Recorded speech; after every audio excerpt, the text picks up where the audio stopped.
Jalup komanda mar Obila ma Kimilili Evans Nyakundi omakore gi Redcross oyango chenro mar tiyo e twech achiel gi jotend dinde e rakruok gi akwede ma iketo ni kit chuech.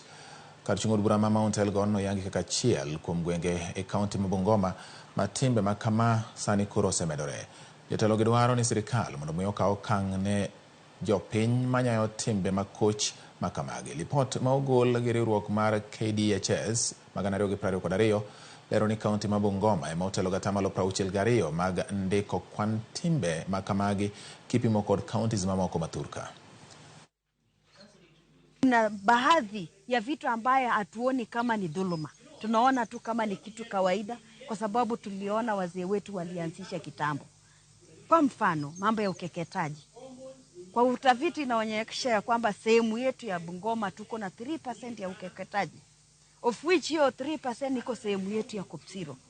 Na hasa hiyo imekuja ni kwa sababu culture, watu wetu wanafikiria kwamba wakiendeleza utamaduni ni kufata culture, lakini mara nyingi hawajajua madhara. Kumbe mambo ya ukeketaji imekuwa ikidhuru sana aswa jamii yetu kama Wasabot, kwa sababu ukiangalia mambo ya sexual kumbe imekuwa ikilemaza, na pia wakati mwingine ina create magonjwa. Mambo ya mila imeweza kuchangia mambo ya dhuluma katika mlima wetu, na kama wachungaji tumekubaliana ya kwamba hatutaogopa tena, kwa sababu imeweza kuonekana ya kwamba wachungaji hatujaweza kuwa katika mstari wa mbele.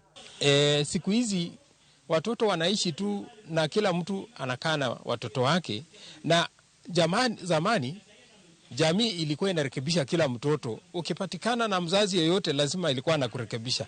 Lakini saa hizi mzazi yeyote akiingilia mtoto ya mtu mwingine inakuwa kwamba wewe umekosea kwa sababu huyu mtoto ni wa mtu fulani peke yake. Erokamano nyakora Ramogi kuom keto Ramogi TV wa kaw ywe marwa mokwongo e weche wa manyien mag